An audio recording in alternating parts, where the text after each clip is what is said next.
So this is sweetgrass.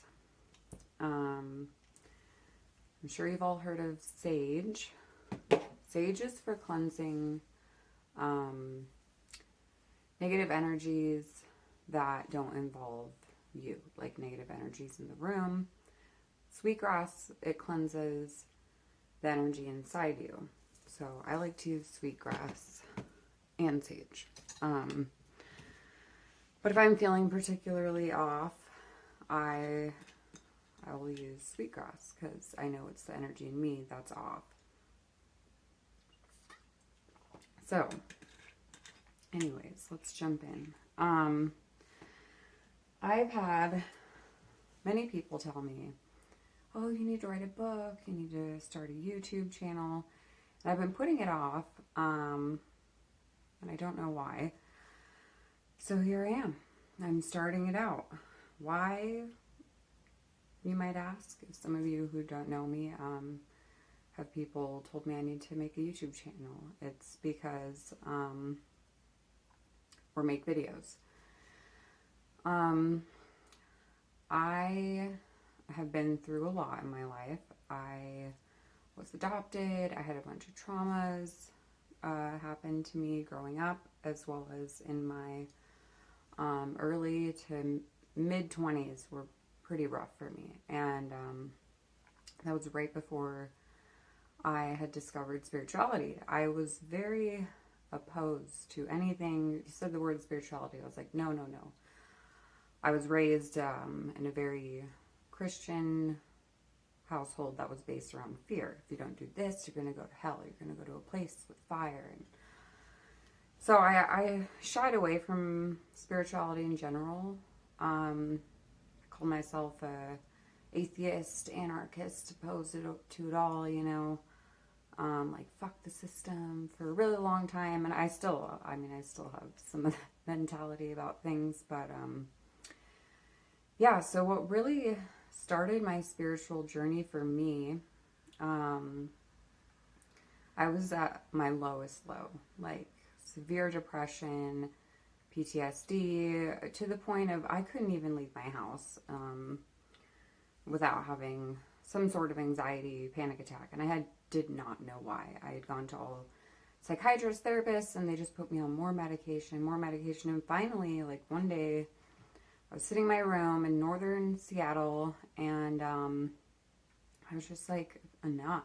Fuck this. There has to be, you know, something more out there than this. And this cannot be the answer, you know, because I'm not getting answers. It was years of me going to different therapists and the Western medicine. And don't get me wrong, there is a place for Western medicine in the world. They've done great things, but I think when it comes to mental health, you really need to go back to the earth, go back to source, to yourself. And my first step was leaving Seattle. I went to New Mexico. I made a decision within weeks I was gone. And there, I thought I had really, you know, because I had my awakening, and I thought I got it while I was out there. And then me and my ex broke up, and I went back to Seattle.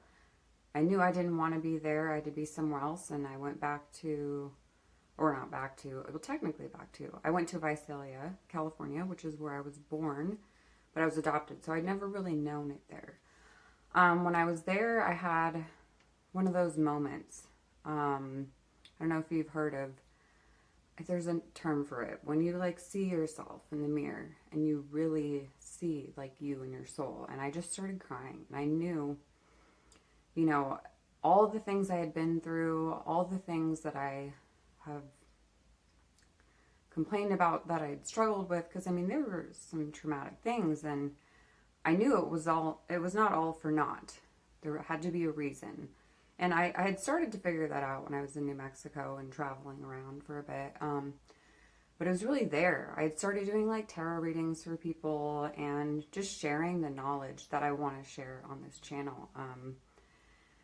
And I see that like doing the readings that I do online and my spiritual guidance sessions, like I need to get the message more out there to people because I have so many tools and knowledge just and from living it and experiencing it, a lot of things. So I'm just going to dive right in now. I'll bring up more stuff about my life as these videos go on, but for now, that's pretty much what I'm going to touch on with how I'm here, why I got here, and you'll get to know me more as I go on. So I wrote some notes down just so I could remember the main points of what I want to talk about.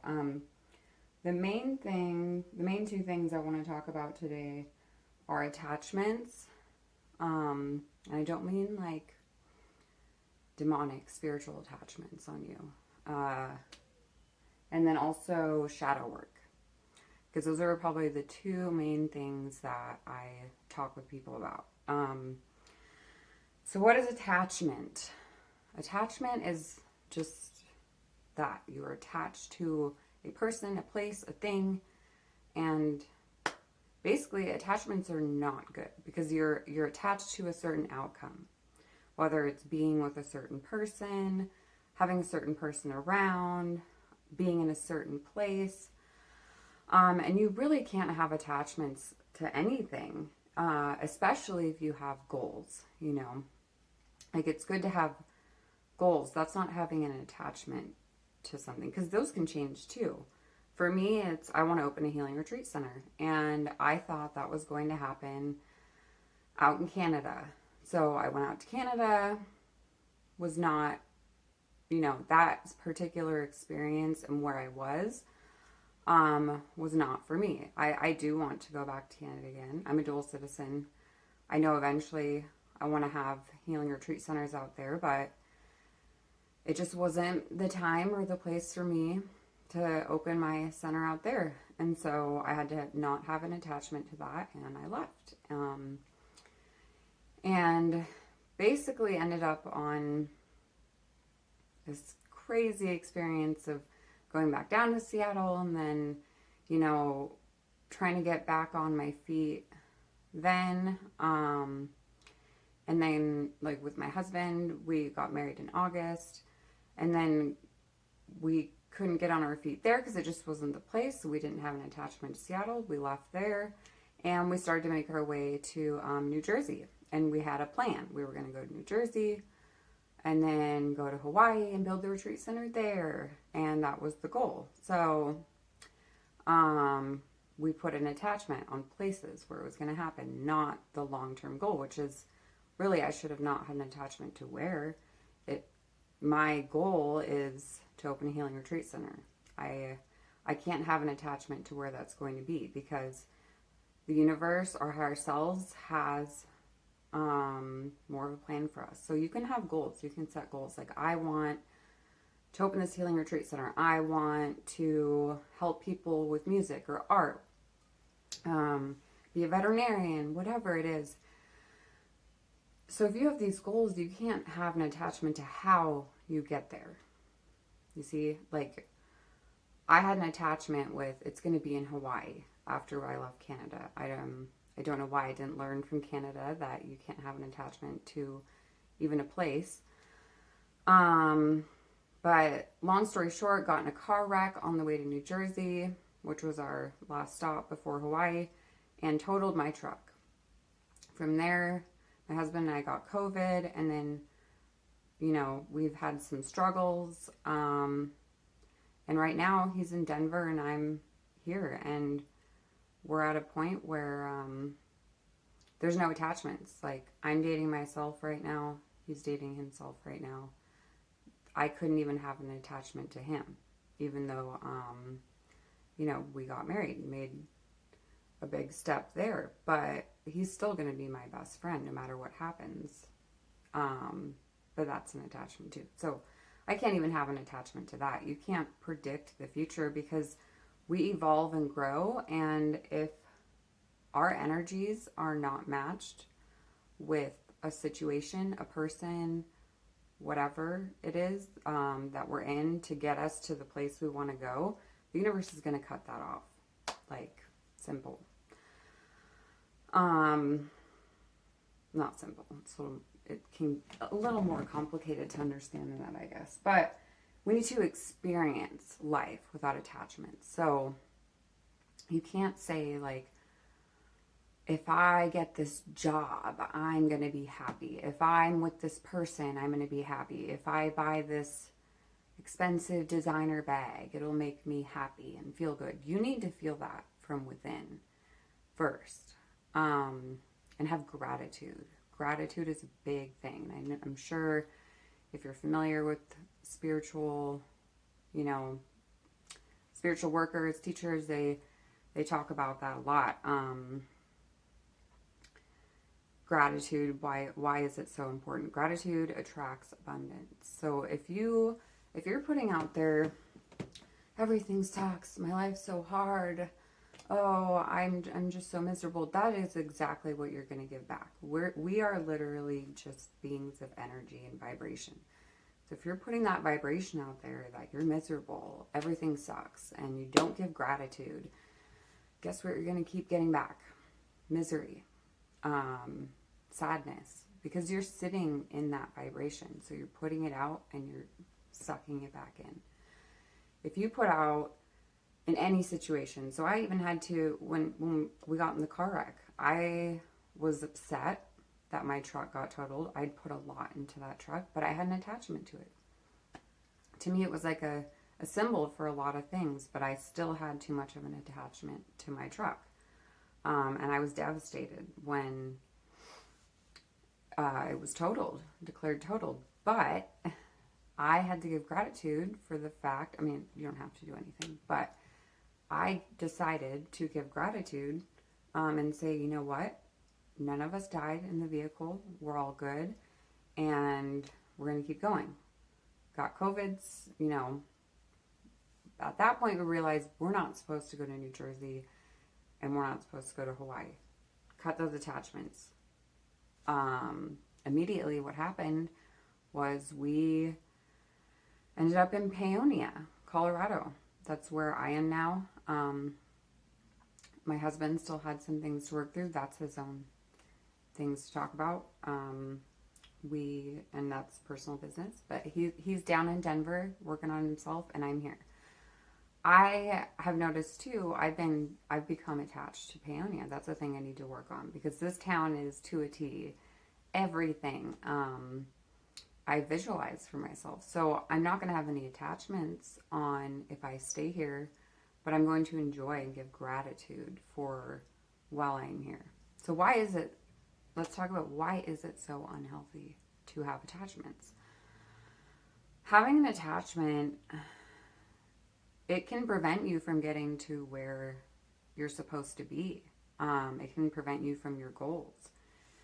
Like I said, if you have an attachment to a person, place, or thing, and you aren't focused on what's best for you, that can suck you down, and I think that's one of the main things people don't realize. They have a lot of it.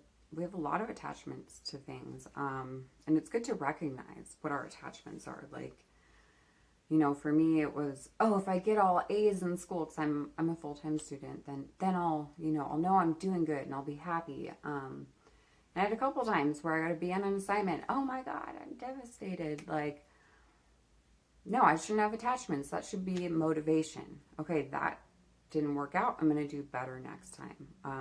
I give gratitude for the fact that I'm still getting good grades. I'm still in school. That is letting go of the attachment to, you can set goals for yourself, but if you don't reach them, don't let it devastate you. Like, feel the emotions and don't sit with them. Release them. No, so how do we do that? That's another thing I wanted to talk about. And that's where shadow work comes in. So attachment and shadow work.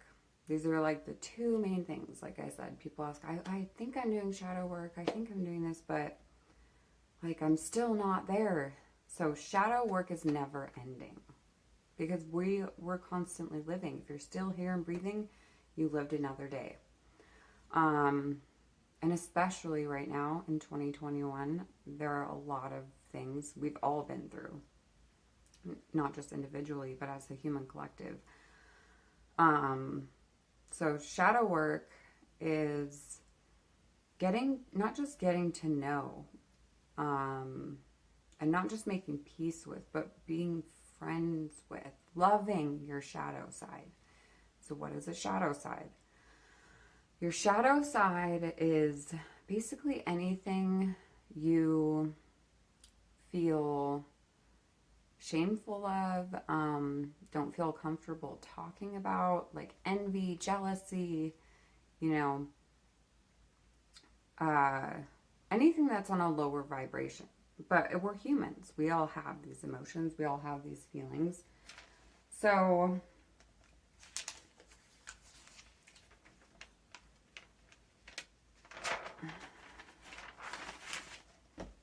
I wrote in big letters, you need to face your pain. And when we only focus on light, like there's a lot of spiritual workers out there that talk about love and light and give gratitude, be happy every day. I mean, that's just not realistic, is it? No, because things come up. People pass on to the other side, which, that, of course, it's sad to lose a loved one on this earth plane. But if you are in the spiritual world and knowing of these things, they're not really ever gone. And yes, I'm not saying don't be sad.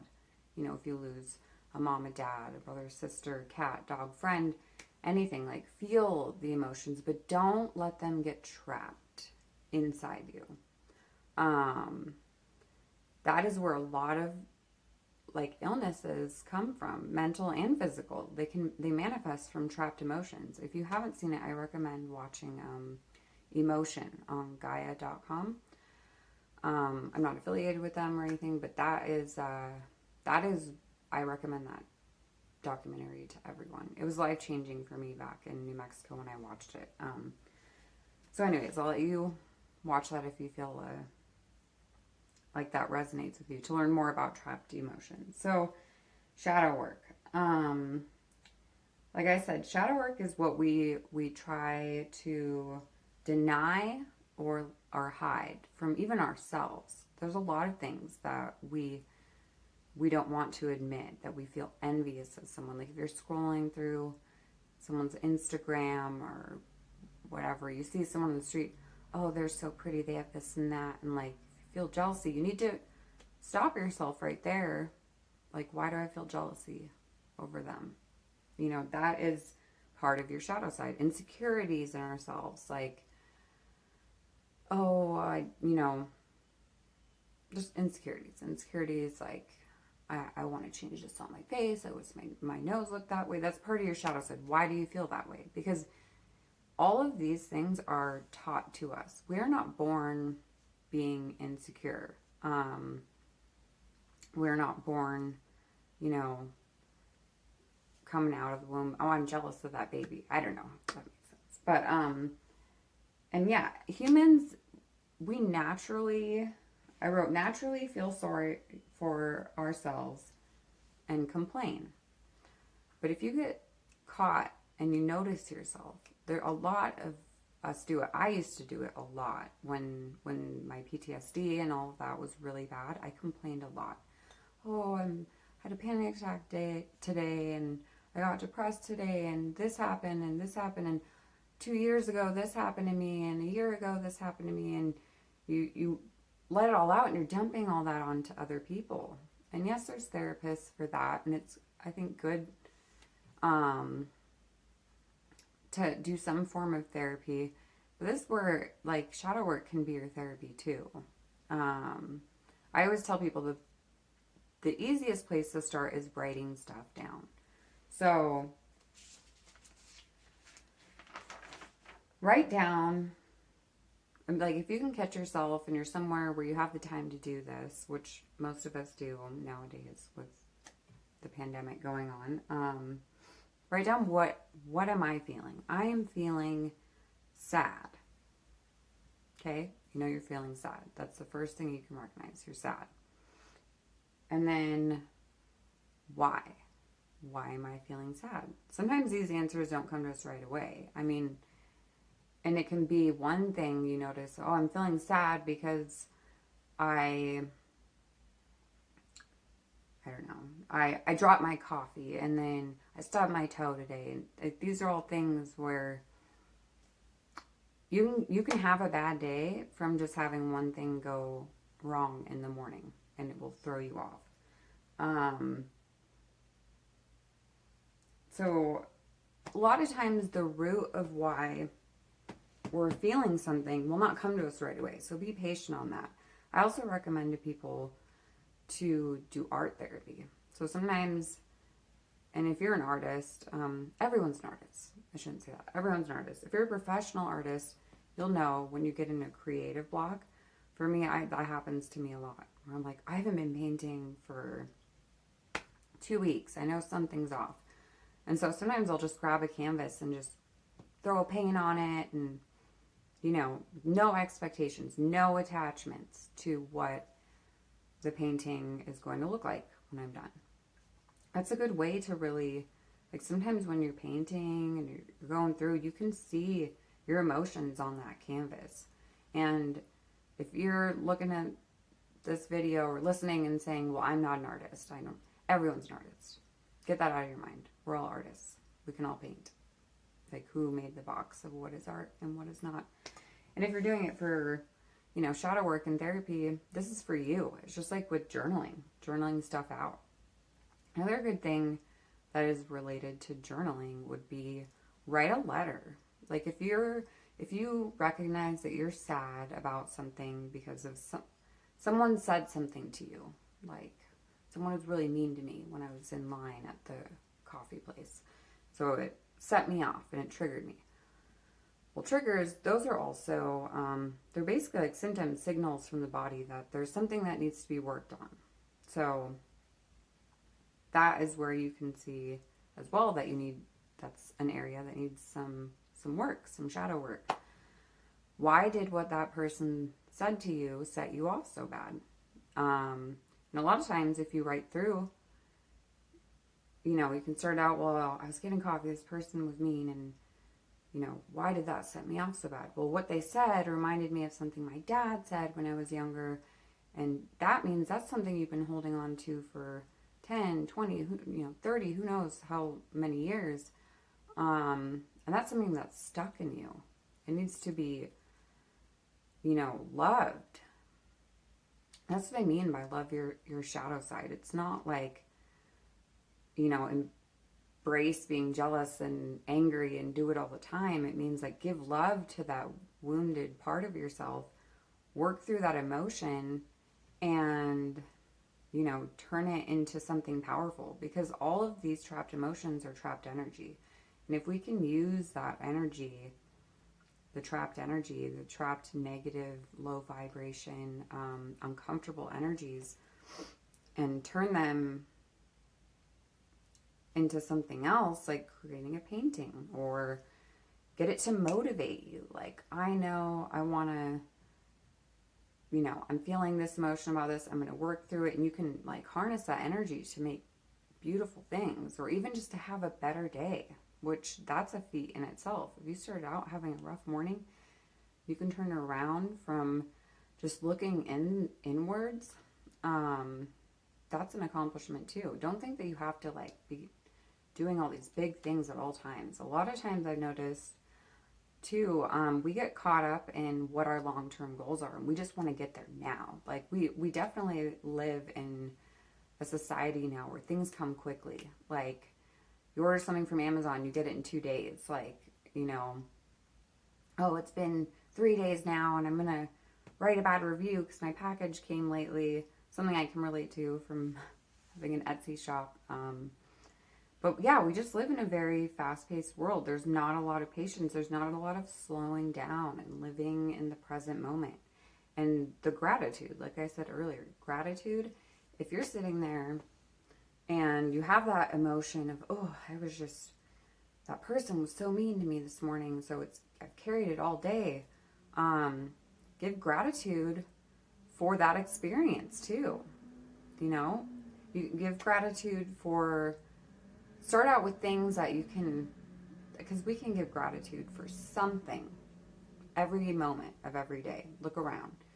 You know, I lost my truck, I lost all that. I could have sat there and sulked in it and, oh, I lost all this and I had a house up in Canada and now I'm here, you know, sitting in a motel and I got COVID, and if I would have just kept sitting there, it would have kept getting worse. But instead, I had to go with the flow, have no attachments to the outcome, and give gratitude. And the more gratitude I gave, the more doors that opened for me. Now I'm up in the mountains in Paonia, and I'm not having attachments, but I'm giving gratitude for this situation. I'm in an amazing town filled with amazing people, an herbalist community, which is like complementary alternative medicine is what I'm in school for. And I can sit here, and if I'm having a bad day, I'm grateful for this town. I'm grateful for this apartment that I'm in. I'm grateful for my cat. There you go. 3 things. Start there. And when you can really get it going, and what will really help you work through these attachments and the shadow work is, like I said, finding the gratitude, because there is gratitude for every situation. And sometimes you don't see it right away, and that's okay. Don't feel like you have to figure it out right now. Again, with everyone wants results fast. And if this is something you're new to, it's definitely gonna take some time. Like I said, back in 2017, I thought I had it all figured out right away once I left Seattle. And I've definitely noticed, like, shadow work is never ending. That's not to say that you have to do shadow work all day, every day, and not live in the moment and enjoy life. Not that shadow work can't be enjoyable, but yeah, shadow work is something that once you do it enough, you'll catch, like, oh, my shadow needs some attention. And so yeah, like with the situation, I thought I was going to come here and be here with my husband and we were going to do all these things. Couldn't have an attachment to that. Now we're not together. I'm here in this apartment, and I had no attachments to the outcome, and I can give gratitude for now. I can work on myself. I can rebuild myself. And if I could save up as much money as I did up in Canada and do all that, I can do it again, even better, you know? And don't think back on times in your life either where things were good, because that's something I noticed. A lot of my clients and even friends and family that I talk to, they'll do, oh, well, you know, 6 months ago, a year ago, everything was so good, and now all this stuff is happening to me. And sometimes I'll help, and it's hard for me to do it too, but it's easier from the outside watching when I'm talking to people and be like, you know, it's not, you're having an attachment to a situation that already happened. Sure, you can aspire to have those good feelings again, but you can't have an attachment to where they're going to come from. Because if we're doing what we're supposed to do, we're always evolving, we're always growing, and we're going with the flow. That's why they call it the flow state. You flow with where the universe takes you. No attachments, again. So, breathing. Breathing is very important. I notice and if you have anxiety or get panic attacks, you'll know what I mean about the breathing. Sometimes it feels like you just can't catch your breath. And if you've had them regularly, you know, well, you can always catch your breath because you've done it since then. So a lot of times, just having an anxiety attack once can trigger you to have them again because you don't want that feeling again. And we can get stuck in a loop if our breathing is off. Sometimes I'll notice, you know, I have gone all day and I'm like clenching my jaw, not breathing right. Then all of a sudden I'm like, okay, I need to do the Antipasana breathing, which is 4 count in, hold, 4 count out. And what that really helps to do that, and do it as long as you need to get back down into your heart center. Because when we're breathing, it helps ground us. Similar to, you know, I'm sure you've heard grounding, earthing, when you go outside. And I wrote a blog on that. I will attach it into the caption section. about why grounding and earthing is so important. And you can ground yourself just from your breathing alone. So breathing is super important. If you're noticing that you're super high stressed, or feeling any really strong emotion, focus on your breathing first. Focus on your breathing. And then you can go to the either asking yourself in your head, why am I feeling this way? Or writing it out. And then you're in a clear space. You're blocking out what's going on around you. Because a lot of what triggers us is in our subconscious mind. And a lot of people don't realize, like, Joe Dispenza, he said something really great. Great observation about how, I think he said by the time we're 35, 90% of what we do are habits and routines that we've picked up. And it starts with, one event that happens. Like he said something similar to this effect. Like, you'll ask someone, why are you in a bad mood? Well, this happened to me, 3 months ago. And if you hold on to that emotion for long enough, it will eventually become a habit. And then it becomes a part of your characteristic, like your character. So, the people, you'll notice people and say, oh, that guy, he's a really angry guy. Like that's something he picked up. He was not born an angry man. Or that person, she's really sensitive and she cries all the time. There's reasonings for all that. But another thing too is, don't let what anyone around you is doing affect you. Like, why does it trigger you if that person's mad or that person's sad? There's a reason. There's probably something inside you haven't given love to, that you haven't focused on, that triggers you when someone else acts that way. Because as they say, everything starts within us. Our triggers, our strong emotions. It's from nothing external. I mean, humans are the only living creatures on this planet who can get into a car accident and think about it every day, for sometimes their whole lives. It can be something that they don't even notice. It's an attachment in them at that point, and it's a wounded self that needs attention, or else it will consume your life. So that's why shadow work is very important, and it is not comfortable. I'm just going to tell you right now, it's not pretty. Like, people think spiritual awakening, it's going to be, oh, love and light, I'm going to feel so good. And I've had a lot of friends that say to me, oh, I've been doing shadow work for 3 months now, and I don't know why I don't feel better. And if you're doing something, it's not working out, find another way. Like, your shadow work can be anything you do that just really helps you not just identify, but connect with the darker side of you.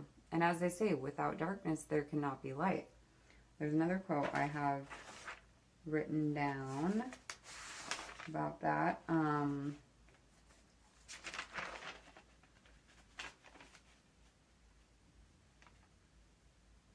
Well, I guess there's another quote, but I did write something.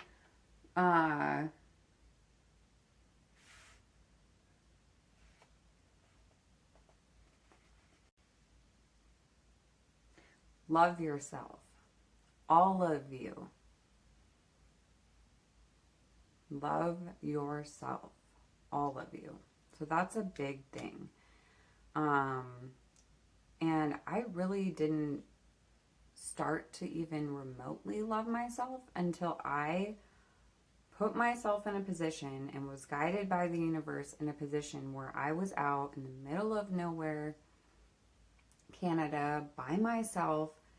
And that can be a scary thing for people. I mean, think about it. A lot of people don't want to go to the restaurant by themselves. They don't want to go to the beach by themselves. They want to have someone with them. Do you know why that is? That's because we're scared of what is going on in our head. We don't want to acknowledge it. And that's why there's so many people scrolling on their phones all day. they have to be on the phone talking to someone else about their problems because it distracts us from what our, soul is literally screaming to us. That's one thing I wrote on one of my papers when I started school was I found holistic health and natural healing because my soul was screaming. And I didn't even know it because it's pretty scary how easy it is for us to put a mask on. I'm not talking about the COVID mask. Put a mask on, facade. Go out and, you see people, oh, they're this happy person. Their life's so great. No one is happy all the time. No one. We, as humans, feel a wide range of emotions. And that's a beautiful thing, Like, I remember when I was on medication for my PTSD, part of the reason I wanted off of it was I didn't feel anything half the time. It kind of just zombified me. And what kind of life is that? Like, and that's what we're doing with social media and all of these distractions, It's really hard for us to face ourselves, especially if we've been pushing it down for so long. And that's why I think it's so important, for us to teach our kids, younger generations, like, not just the fundamentals of like, you got to get a job and, go to college, do all this stuff. We have not been taught how to be emotionally responsible and in tune with ourselves. Like, everything that's pretty much in our face all day is distractions. And until you really sit by yourself with no distractions at all, like, just try it. Try it for 15 minutes if you're not someone who regularly meditates. 15 minutes, just sit with your thoughts. Allow them to come and let them go. Like the flow state, like the water running. Allow your emotions to come. And if you feel a really strong one, write it down. You can come back to it later. But yeah, we're definitely in a time where distractions are everywhere, and it's really easy to distract ourselves, So yeah, I would say try to dedicate, people always ask me, where do I start? Where do I start with the shadow work? Try to dedicate 15 minutes a day. It's not that much time. Think about it. You binge watch a whole Netflix series in a day. Come on, like 15 minutes is not that bad. To just sit. Start out with 15 minutes. Where you dedicate that time to listening. And what I do is sometimes if I'm having a hard time connecting to my emotions that I'm trying to connect with because I know there's something strong in there stirring up, I'll put my hand on my heart and my hand on my stomach.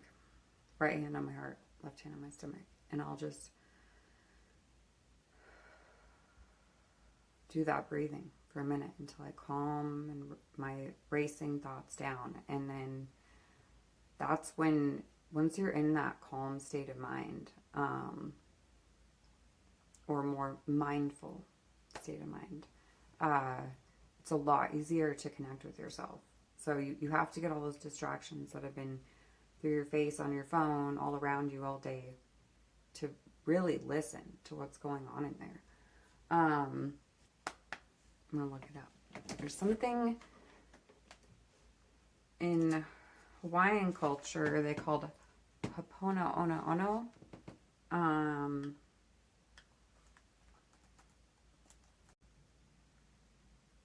So it's saying, I'm sorry. Please forgive me. I love you. Thank you. I'm sorry. Please forgive me. I love you. Thank you. And you can say it when you're talking to yourself, about yourself, forgiving yourself for a situation that you felt like you put yourself through and you didn't deserve it. And you can say it to yourself about other people. It's a great way to not only like forgive, but the words cast spells, as they say. And saying, I'm sorry, please forgive me, thank you, I love you. I'm sorry, please forgive me, I love you, thank you. And basically focus on the person or problem that you're having. And it's kind of like a mantra, you know. It's based on being responsible for everything. So that's one thing that's been hard for me to come to terms with. We're responsible for everything. And of course that doesn't mean like, you know, if you're driving and someone hits you with their car, and you're responsible for that car accident. You're responsible for how you respond. You see? So you're responsible for that person could hit you with the car, and you're going to be mad at them, and you're going to hold that onto that strong emotion. It's going to become a trapped emotion until you let it out. And if you're having a hard time with that, Ho'oponopono is a very great tool for that, because you can really feel. I mean, even just try and say the words out loud right now. And I'll say it again. It's, I'm sorry. Please forgive me. I love you. Thank you. And really feel and absorb those words. Yeah, so I think I'm going to end it with that for today. Kind of gone on, 4. I just saw them there. End it with that for now. I kind of dived into a few things. And I'll touch base more on shadow work and attachment and forgiveness and gratitude as these videos progress. I just kind of wanted to, you know, open with those things, because like I said, these are definitely the things that even I still have a hard time with. And I probably get the most questions about what is an attachment, how do we know if it's good or bad, and how do we do shadow work, and I thought I did it, why do I still feel this way? And definitely don't beat yourself up. If you feel like there is no speed you have to be going with at this. If you see someone is ahead of you in something, you don't know what's going on in anyone else's life. So also, another little, if you want something else to read that might help you. If you haven't read the 4 Agreements, it's definitely a great book to start with. And the 4 Agreements, it's by Don Miguel, and I have it written on here to remind myself every day. I don't know if you can see that, but it says, I am impeccable with my word. I don't take anything personally. I do my best, and I do not make assumptions.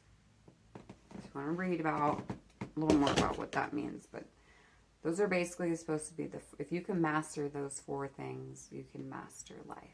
I don't mean to put it in quotes like it's not possible, but it does, but it's more than just those phrases, and it's explained in the book quite extensively what those exactly mean. So anyways, yeah, if you have any questions, post in the comments. If you have anything else that you want me to talk about in my next YouTube video, let me know. If this resonates with you, give it a like, share it to someone who you think it might help. I also have Instagram. I'll put that in the comments. I'll regularly post like shorter videos on there. Right now it's just my daily life, my cat, my art, and yeah. So anyways, thanks for listening, guys, and I hope something I said today resonated with you in some way and made you feel not so alone. So yeah, that's it for now, guys. Thank you for listening. I love you all. Talk soon.